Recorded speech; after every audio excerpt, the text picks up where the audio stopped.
Hey everybody, how's it going? Thank you so much for joining me this evening. I have a great guest I think you guys are really going to enjoy on the stream tonight. He is a professor of theology at Catholic University in Washington, D.C. He's also a columnist, has written for a number of publications like First Things, and is currently one of the professors, one of the minds behind the Substack Post-Liberal Order. Chad Pecknold, thank you so much for coming on today.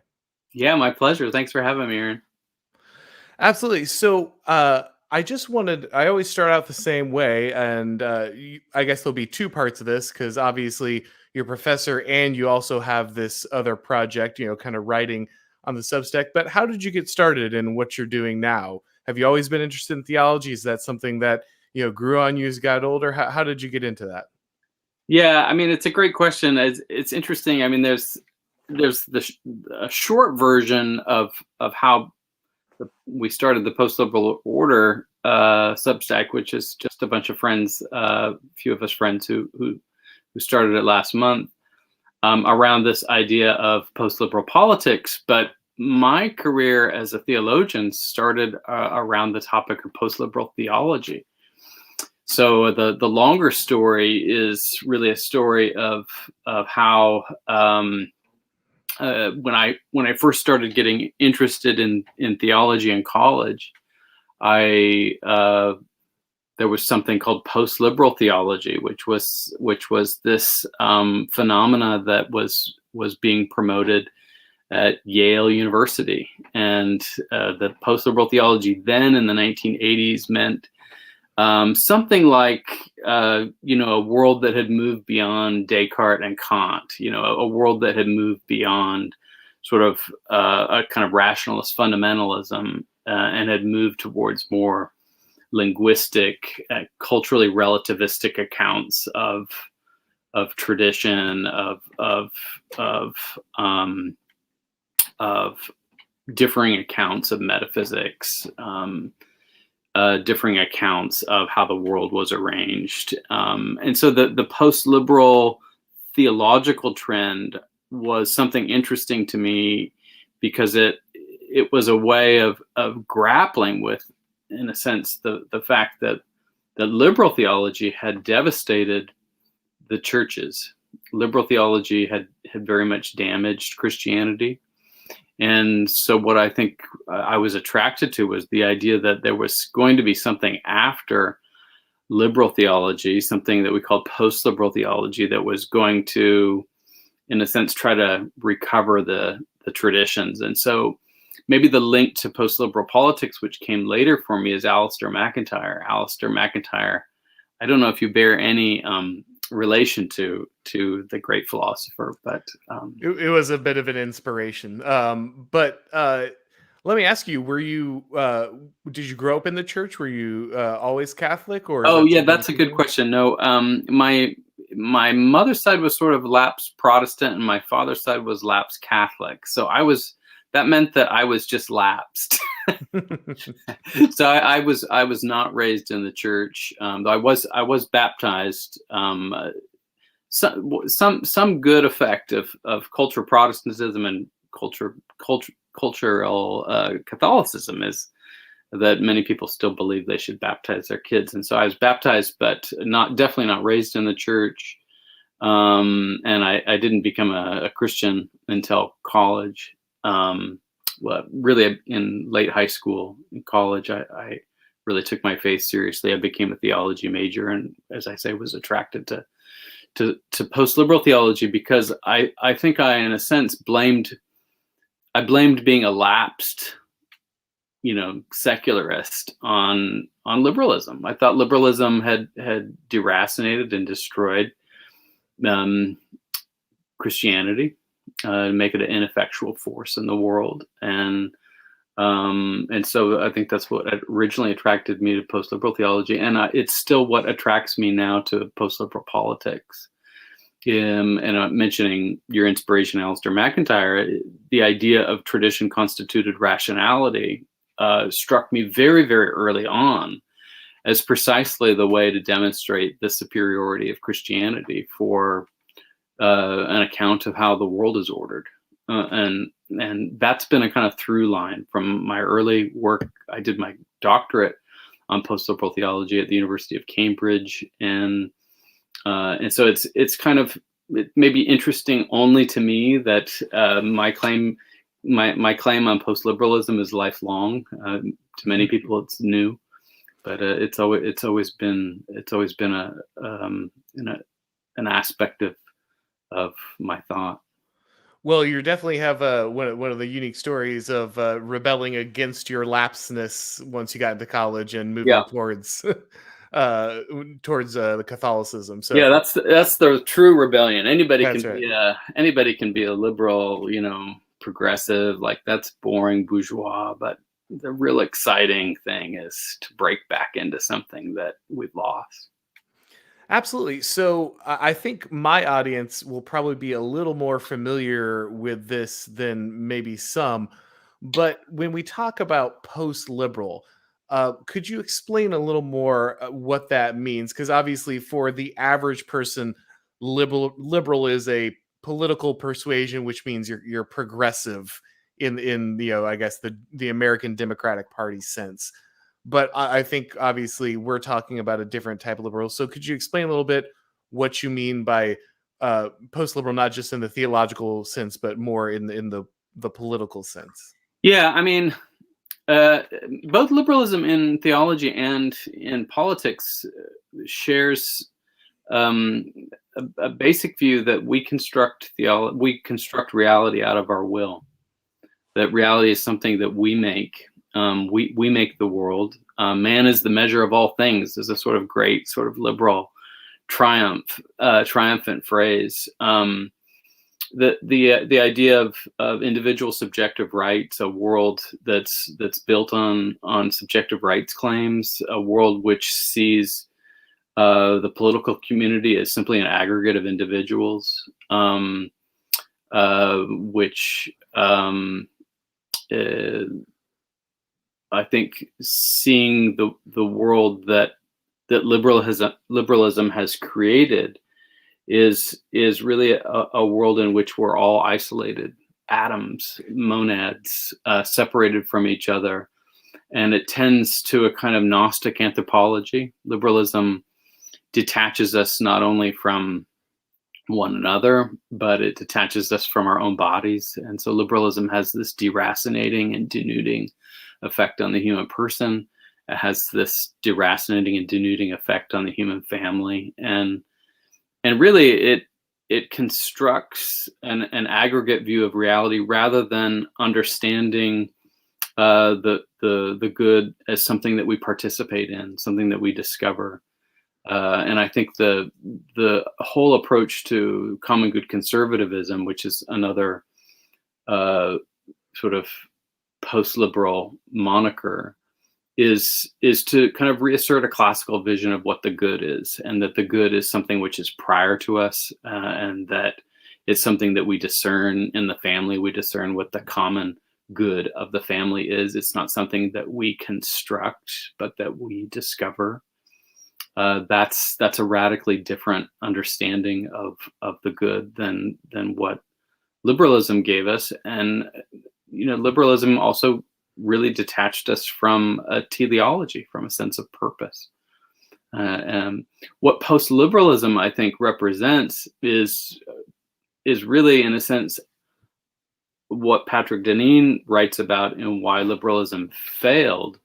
He I think is just describing the fact that liberalism has not served us well. We have entered into a post-liberal age, and all that means is that we recognize that liberalism has not served us. It's failed us, and that has left in its wake a huge vacuum for what is going to emerge. What the sort of Fukuyama idea of liberalism as the end of history is now almost either profound or laughable, because it's we're in this kind of frozen moment in which we know that liberalism is over. We know that it's failed, Just look around. Liberal order is really disorder. It's disordering. It's decay, and it's not coming back. And so the question now is, what comes after? What comes after liberal order? Can we have, even though it still has a hold on us? I think we know that our flourishing as human beings, the flourishing of our families, of our nations, really depends on getting to a constructive, positive vision of what post-liberal order will be. And so that's why we called the Substack the post-liberal order, because I think it's both descriptive, that liberalism is spent, is exhausted, and that we're also searching for an emergent order that doesn't make us sick. Yeah, so I want to explore that a little bit because, like you said, we're all pretty deeply set in the language and understanding of our world being liberal. It's very hard if you try to discuss with anyone the good or the idea of how we should order society or politics or any of that. You're going to go about 10 feet before you hit rights. That's just the language that everyone defaults to Yeah. almost immediately. And one of the hardest things, I think, when people are discussing that, whatever you just hit is making me echo now. Oh, I'm sorry. That's okay. I can't hear you as well. So. Oh, that's okay. Yeah, I think it's just it was feeding into your microphone. But yeah, when we talk about rights, I think, when we talk about liberalism, I think it's hard for people to escape that language and think of any other idea about how we would order society and how we would define the good other than pursuing rights. Even when people think about self-sacrifice, Mm-hmm. the majority of what they think about is the sacrifice towards someone else's rights. Mm-hmm. And so that language seems to dominate.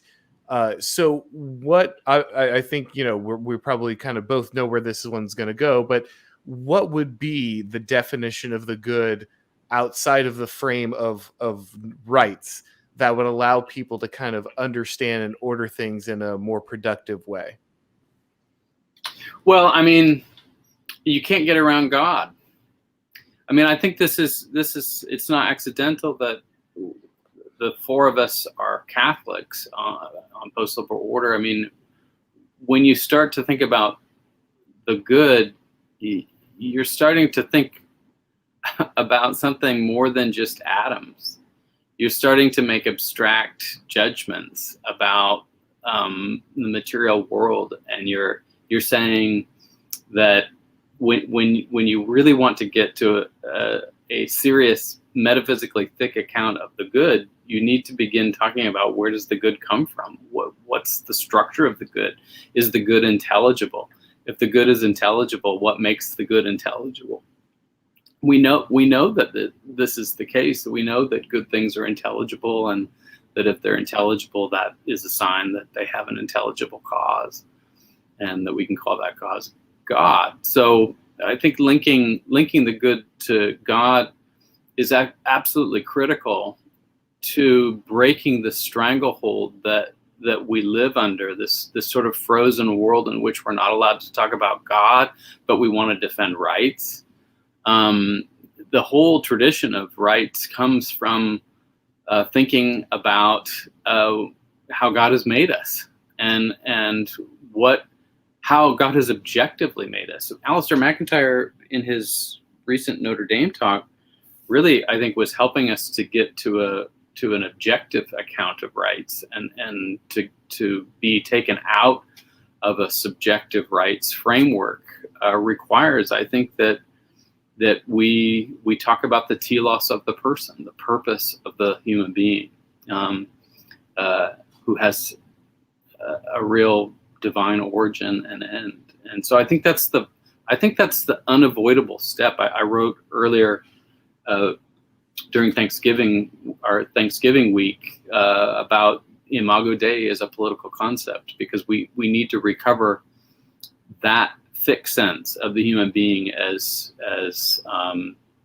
good of the human being as something which is on a hierarchical scale, a chain of the goodness of God's creation. No, I agree with that, and I think that's one of the biggest hurdles for a lot of people. It is extremely difficult for many people to break out of this idea. The notion of a secular society is again so deeply seated in just the fabric of everything at this point. It's a cornerstone of many I don't institutions. actually agree with that at all. I You think don't think so? we're incredibly religious. Oh no, I agree with that, but I Um, don't think that's how people see themselves. so I mean, I think in a sense we need to make it clear to people, and I think people are increasingly clear. I think partly, the post-liberal dimension is actually awakening people to see that the civic sphere is a religious sphere, and the whole discussion of woke religion is really, I think, a popular recognition or awareness that actually we have a new civil religion. It's a global civil religion, and it's very, very bad religion. And so I think the question of the so-called secular society, the sort of project of secularization that began really in earnest in the 19th century, but one could trace it much earlier than that, is in a sense an attempt to veil the deeply religious nature of societies. And I think that veil has begun to be lifted. And I think we now know. We might have lost a sense of Christianity as the ordering principle of society, but we absolutely have not lost the sense that religion is privileged and will be privileged, and what we have right now is bad religion structuring and ordering our lives. Well, I certainly agree with that, but I don't think, unfortunately, that's still how most people see it. You're right that more people increasingly are coming to that understanding. But even amongst those who come to that understanding, I do see a split between those that, like you said, recognize the religious nature of things Right. and realize you need a better religion. But there's a large number, especially those who tend to come from, kind of the intellectual dark web or the atheism sphere, who tend to see, well, if wokeness is a Sure. religion, it's just because religion is bad. And the only problem with wokeness is that it is a religion, and what Yeah. we need to do is become more secular. The only problem is that religion crept back into the discussion. Yeah. No. Absolutely. And I think this was I think partly the point of Patrick Deneen's essay on progressive pessimism. That really the alternatives that are beginning to emerge for post-liberal vision are really those two. One that is, I think, deeply Christian, and one that is basically Nietzschean, nihilistic. Politics is the will to power. I think you're absolutely right that amongst those who understand that we're in a post-liberal moment, post-liberal age, awaiting for a new order to be born, you're right. Those are the two options. But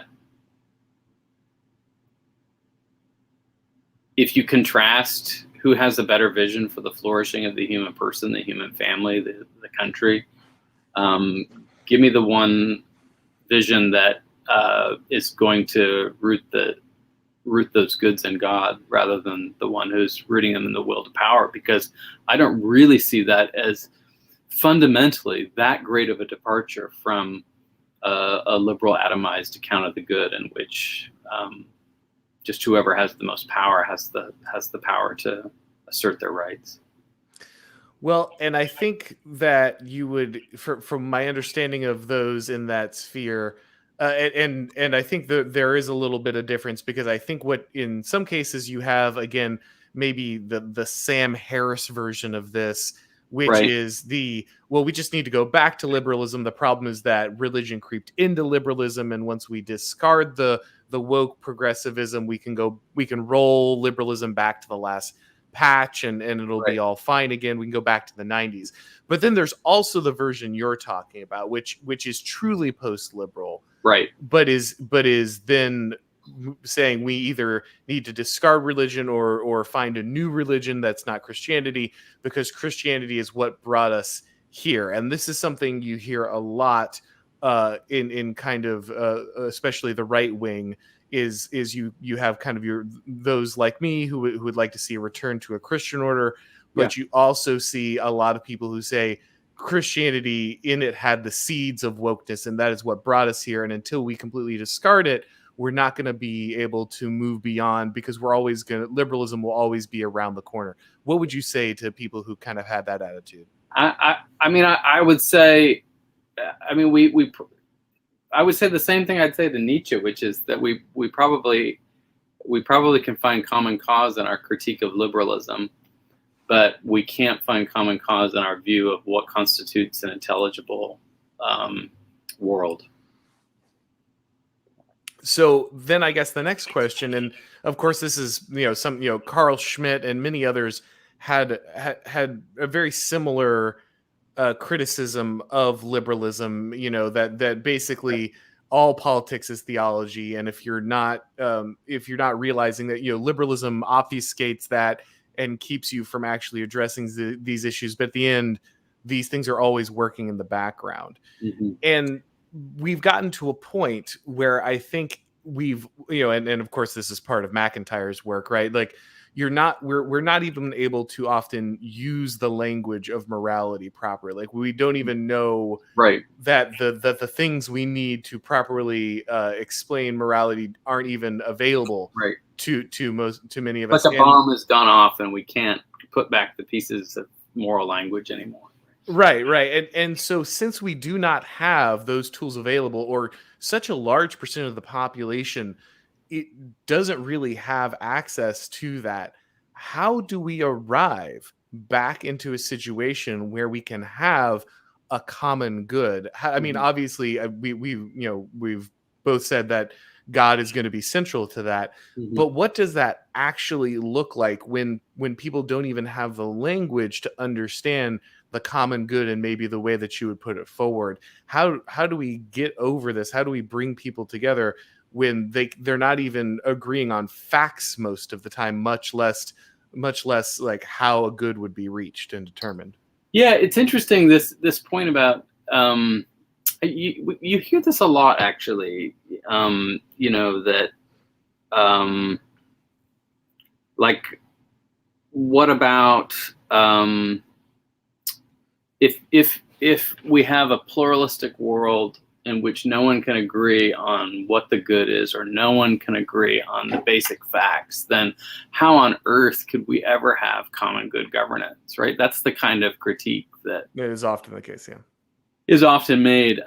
It's always amazing to me that people raise this sort of kind of critique that objections like pluralism, or we just can't agree on basic facts, when what we're actually experiencing is something like monocultural across the globe. What we are experiencing, a kind of simultaneous political homogeneity in every part of the world, with like Pravda level, like explanations of basic facts. Mm-hmm. That's what we're experiencing. We're not experiencing this incredible pluralism, and we have one explanation of basic facts, say for COVID, which admit of no other possible explanation.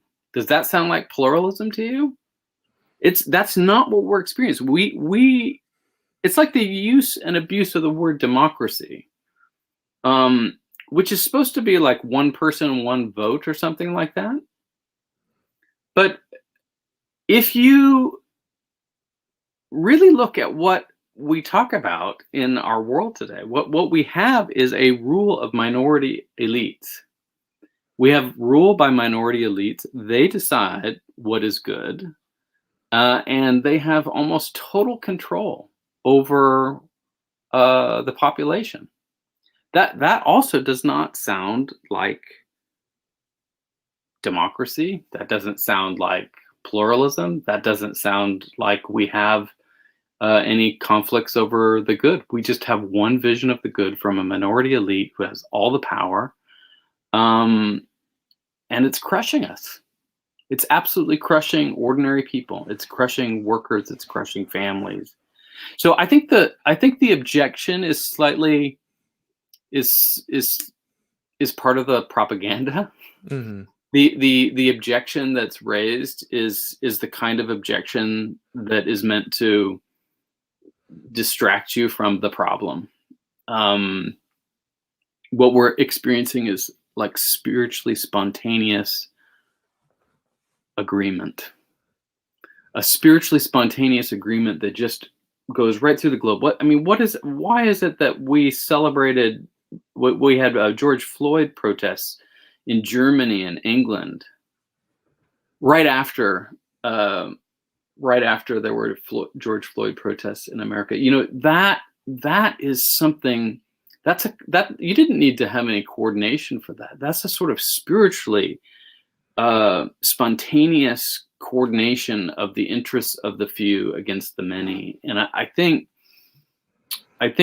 when some nation or group poses any sort of threat to that regime power, it's immediately charged with being undemocratic or fascist. Yeah, I mean, we've certainly seen that with some of the Eastern European nations, right? We have Or those even like charges. Guatemala. I just met with the president of Guatemala this week, who's banned abortion, who banned Planned Parenthood, and so suddenly was treated by the Biden administration as undemocratic, was disinvited from meetings in Washington because, gosh, if you're getting rid of Planned Parenthood, you must be undemocratic.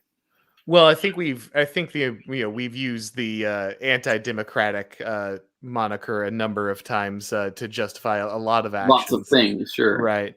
But I do want to say this: I 100% agree with you that that in many ways, in fact, we have unprecedented levels of agreement due to elites having more global dominance over consensus making apparatus than has ever existed in history, right? There's total conformity. Right. We have total homogeneity, total conformity. It's like your earlier comment about, it being very, very radical to protest my lapseness Right. in college, right? I think we have a homogeneity that is, in some ways, it's admirable that there's this almost global imperial command set that actually is coordinating the people of the world. There's something admirable about it formally, but when you look at what it's ordering people to, it's not good. It's not ordering people to things that are good and true. It has this extraordinary capacity to govern and rule, but to what end? It seems like it's it's a fundamentally false view of reality and a fundamentally false governance, but it's impressively executed.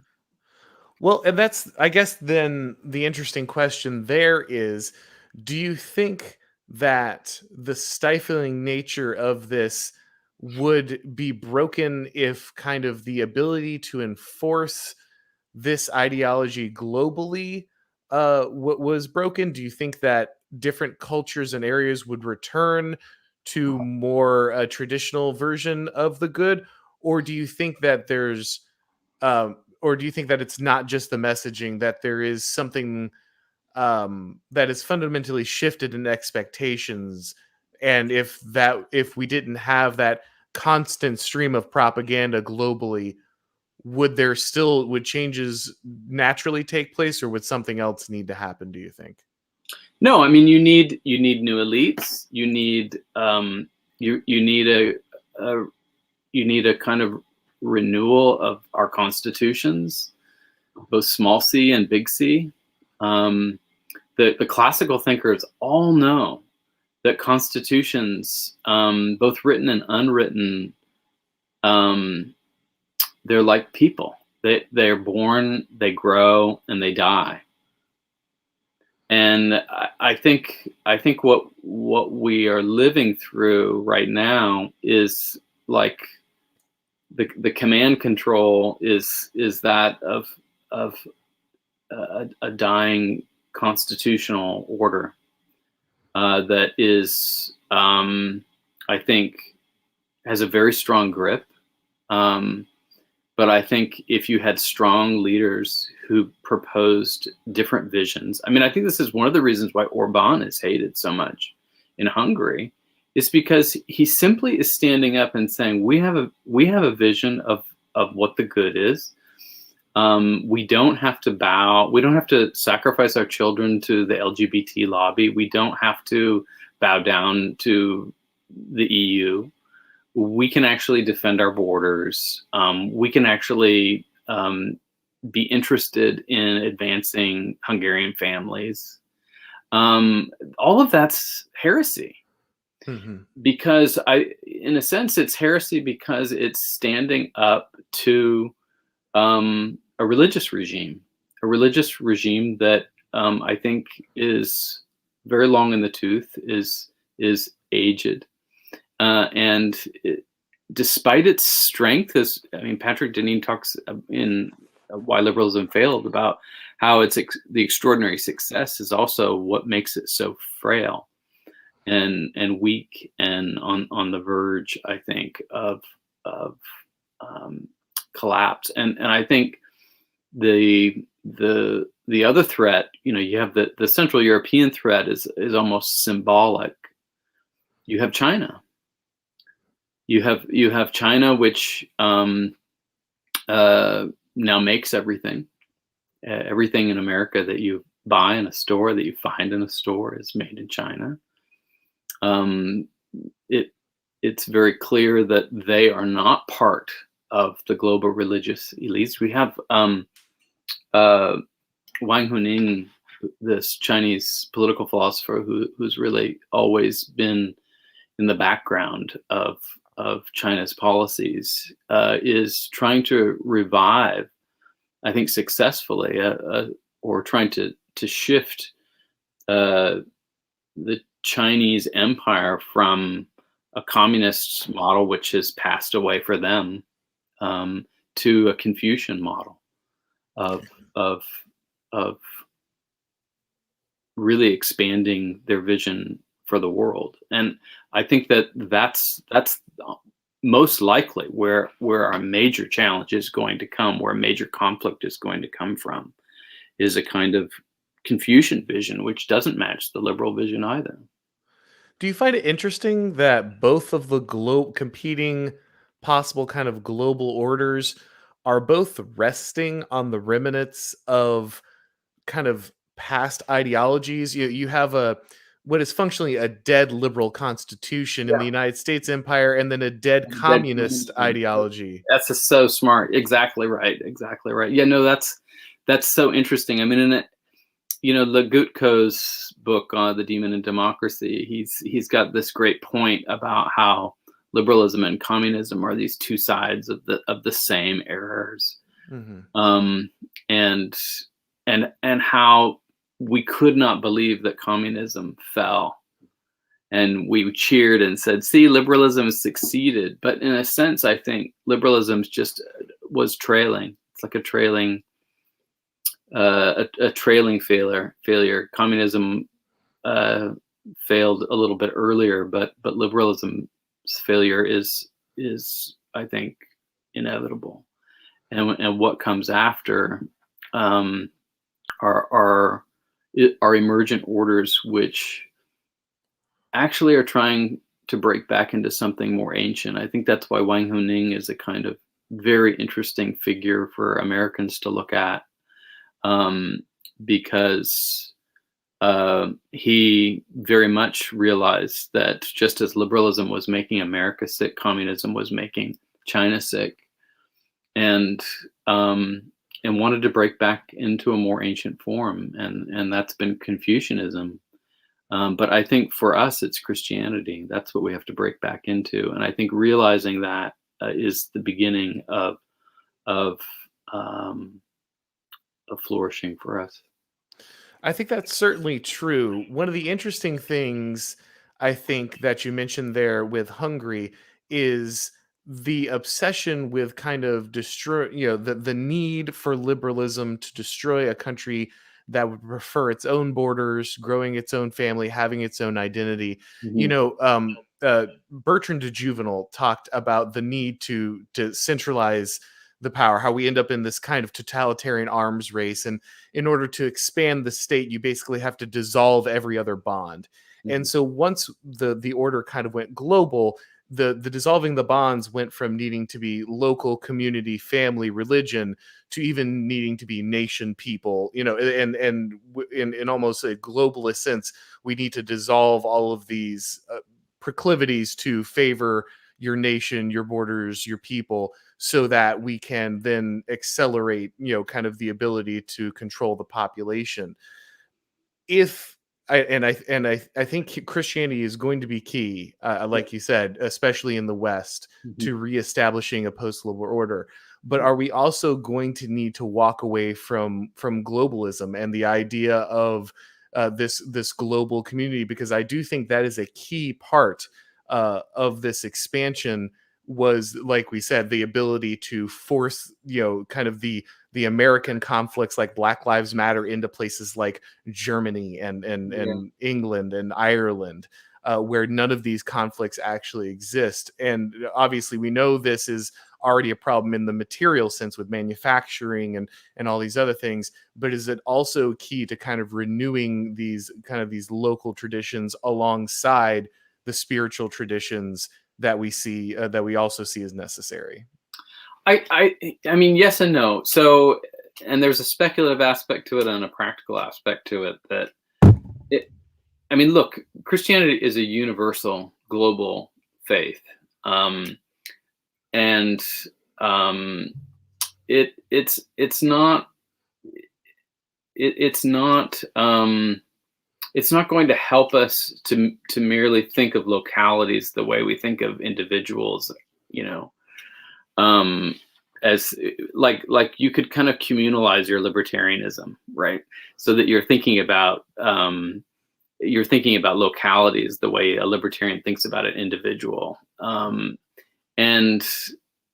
I don't think that's going to help us either. What I do think is, that a hierarchical vision, in which you see that the good of the family is the most basic and fundamental unit, and that a political community is this bond, as Juvenal puts it, a bond between all of the families of a nation.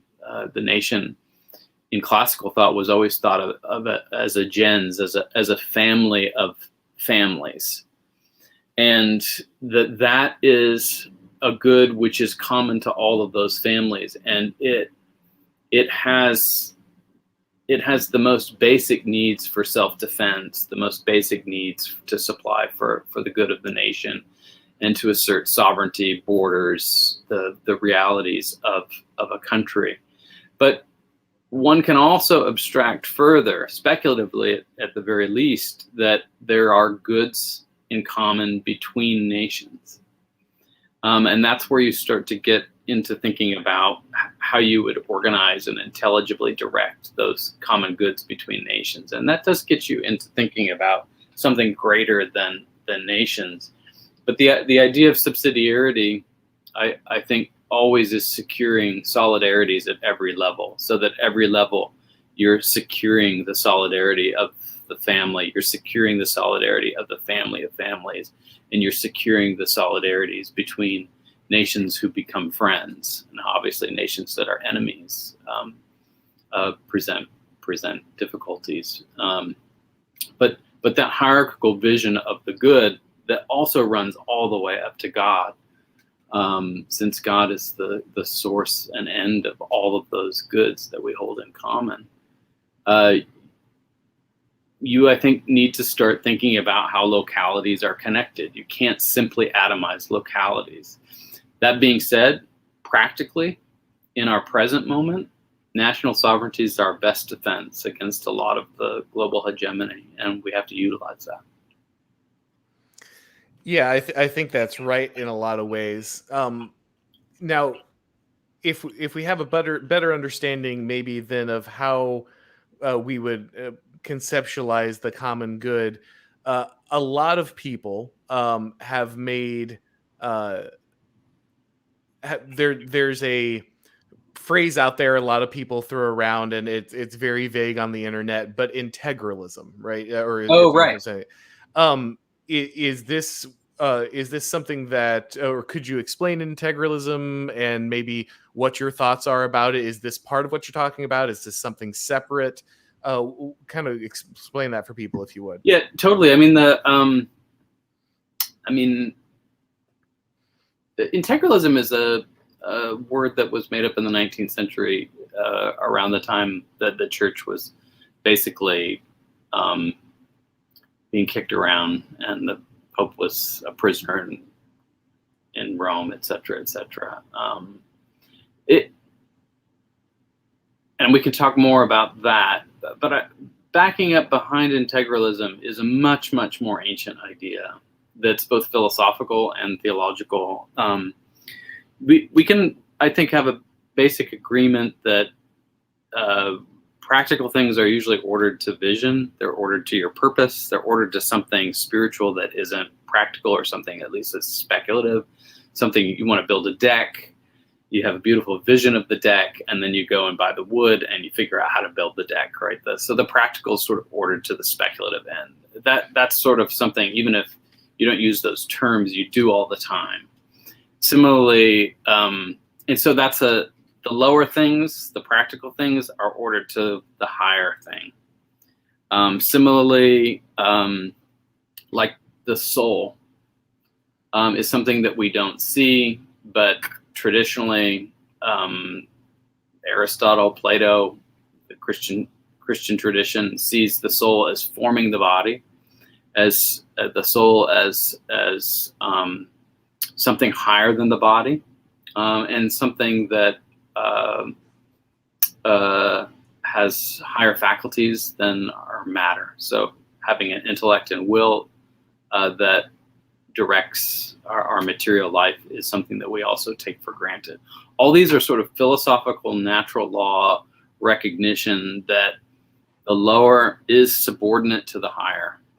The lower is subordinate to the higher. The body is subordinate to the soul. Our appetites are subordinate to our reason. You can talk about whether reason's more powerful than your appetites, or your appetites are more powerful than your reason. But basically, structurally, we're always going to be able to recognize that the spiritual, the invisible, the faculties and powers which are higher are in a sense higher because they're more directive of us. They're higher because they really keep us moving towards our proper end. Now, when you get to integralism, that principle, that basic natural law principle of the lower being subordinate to the higher, of the bodily being subordinate to the spiritual, comes out in view of what we know about civil religion. That civil religion, like the unwritten constitution, is something that is higher. Just like the unwritten constitution is in a way higher than the written constitution, it provides vision and direction for how you interpret the written constitution. So does civil religion, in a sense, give you something higher that you're all aiming towards. And so the integralist account, I knew you were going to ask this, and so I wrote down Pater Edmund Waldstein's 3 sentences. He's a Cistercian monk, and he gave the most succinct definition of the Catholic account of integralism. You could have other accounts of integralism, but the Catholic account of integralism is a tradition of thought that, rejecting the liberal separation of politics from concern with the ends of human life, holds that political rule must order man to his final goal. That's the thing that liberalism refuses. Since, however, man has both a temporal and an eternal end, integralism holds that there are two powers that rule us, a temporal power and a spiritual power. And since our temporal end is subordinated to our eternal end, the temporal power must be subordinated to the spiritual power. Now, in philosophical terms, that I think is demonstrable in all of ancient Roman, Greek, Hellenistic political order. They are all profoundly religious, and their lives are fundamentally subordinated to the spiritual power. The question for integralism really is, what will that spiritual power be that you're going to be ordered to? And obviously the Catholic integralism says that there's one true religion, and that's what's going to be best for all of the families and political communities to recognize, for the temporal power to recognize that spiritual power. Do you think that the American kind of obsession with the Constitution, the using it in many ways to supplant kind of that idea of a spiritual ordering, and instead use the Constitution, do you think that limited perhaps what would have been otherwise a conservative strand in America? Or do you think that was doomed in the beginning just because of kind of the Enlightenment nature and founding of the country?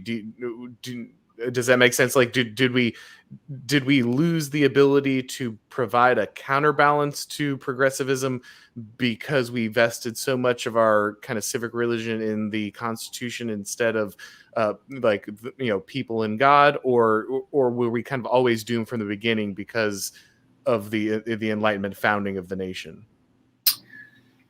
Yeah, I mean, I think I know where you're going.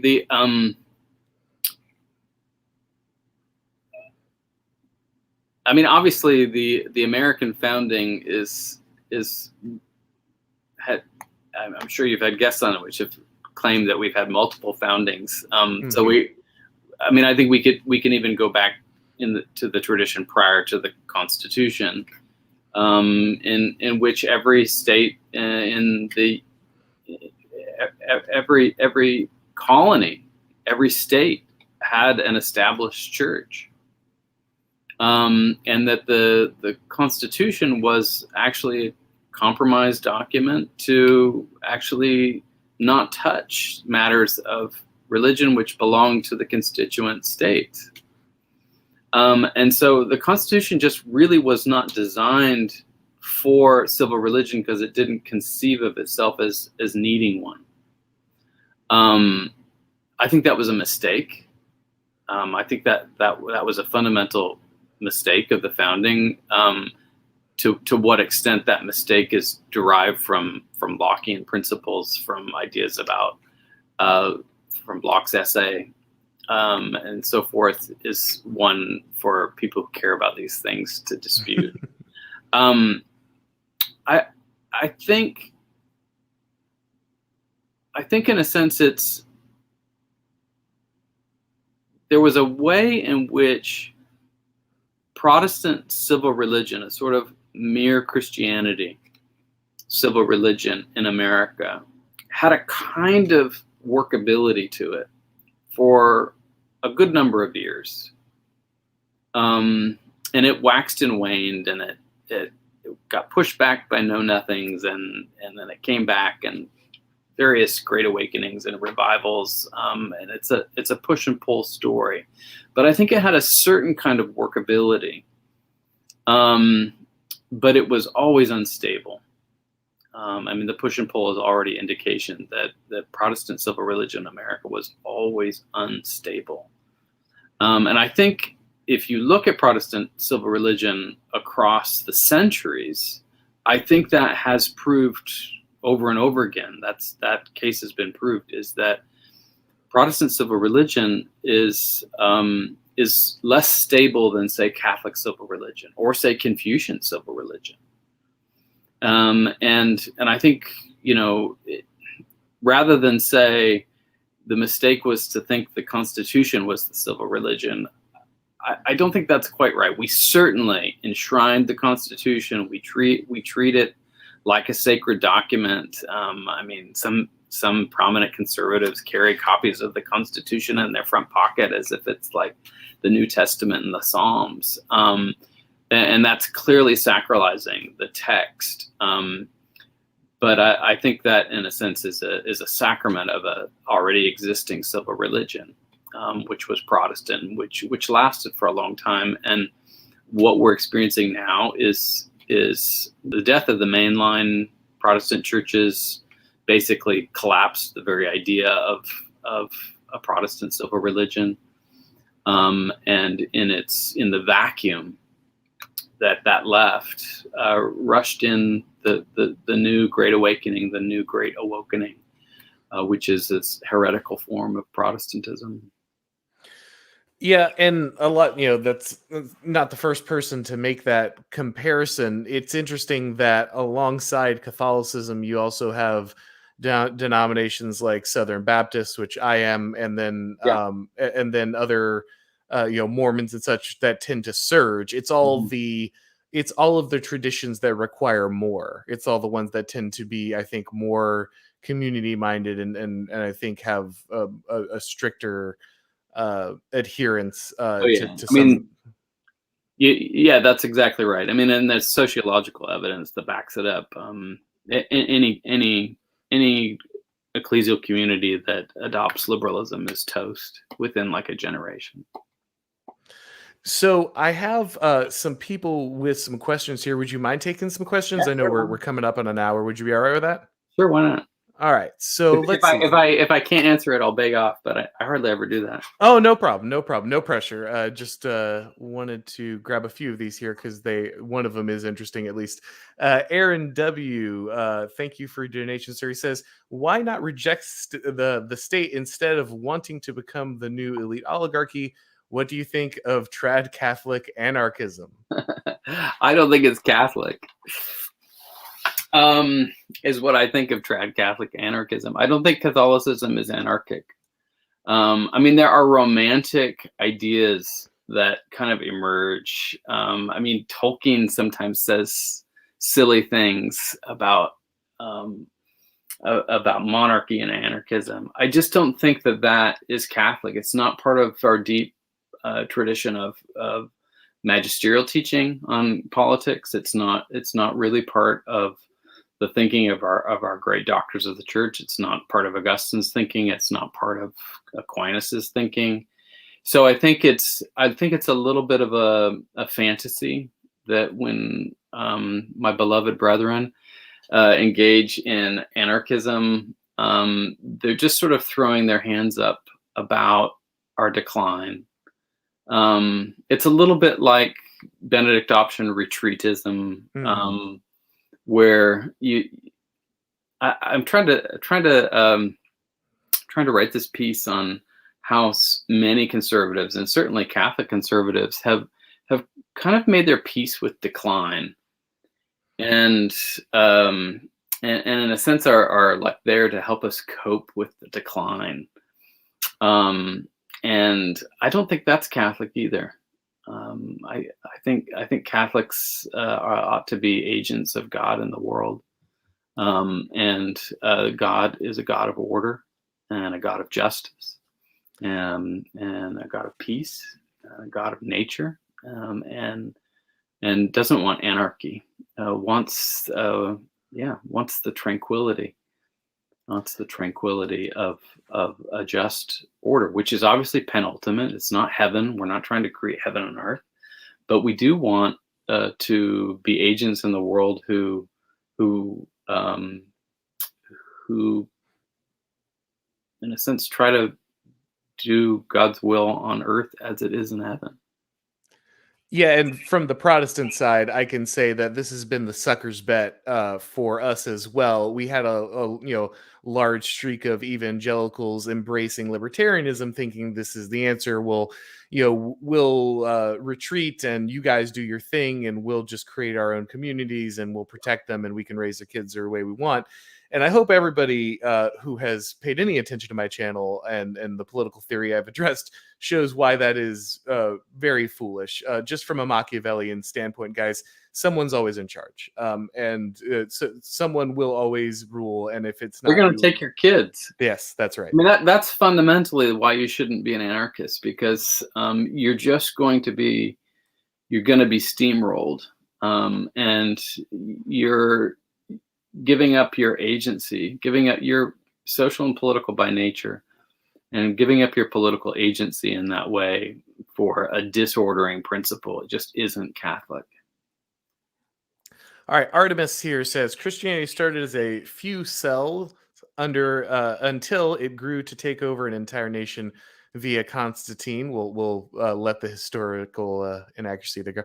Whatever framework replaces it won't be spawned of it or look anything like it. Don't fool yourself.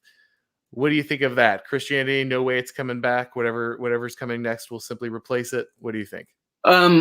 Yeah, I mean, obviously, how can you talk to someone who thinks you are fooling yourself? But I don't think I'm fooling myself. I think the important thing is always to conform your intellect to what's true. And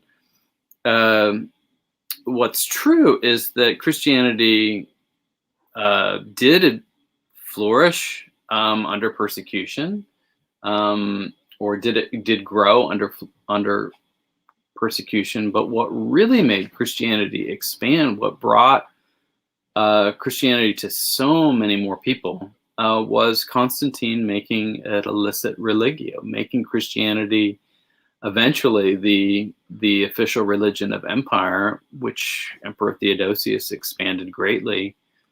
That's what made Christianity something which was for all intents and purposes a global religion.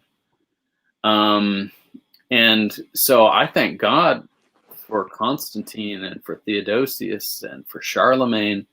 If you go to the Vatican, in the narthex of St. Peter's, on one end of the narthex is Constantine, and on the other end of the narthex is Charlemagne.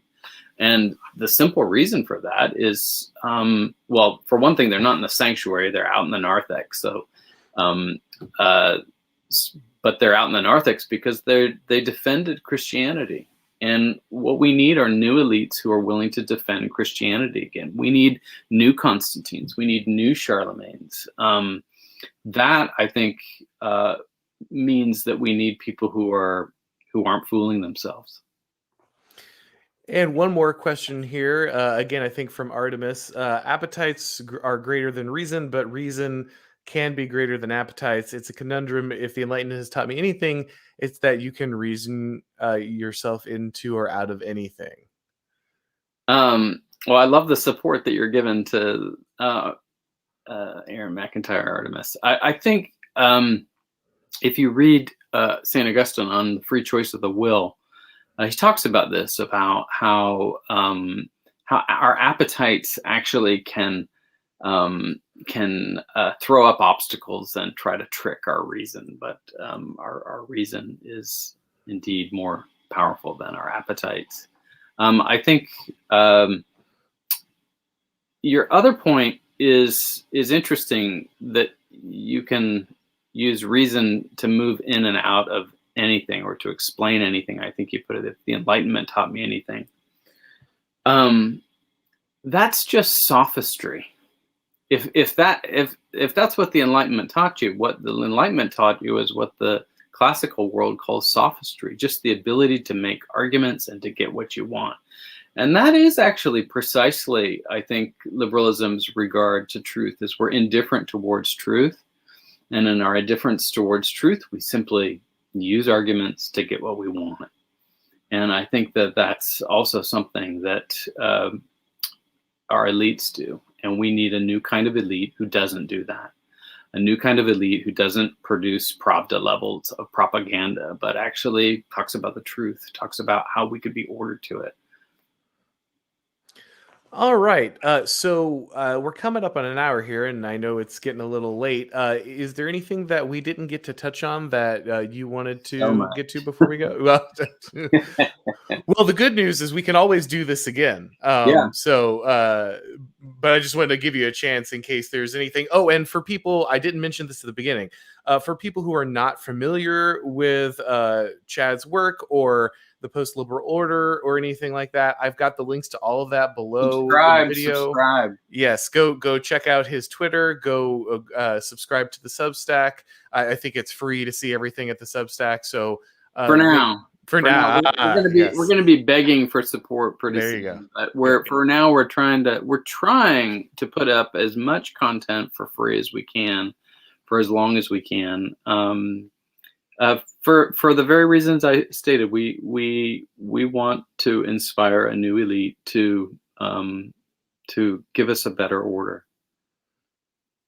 Absolutely. Well, it was great talking to you. Thank you, everybody who came by and watched, everybody who's commenting. Appreciate your support and everything. If this is your first time by my channel, please go ahead and subscribe. And of course, check out the Odyssey channel and the Rumble channel just in case, so that you've always got somewhere to find me in case something happens with YouTube.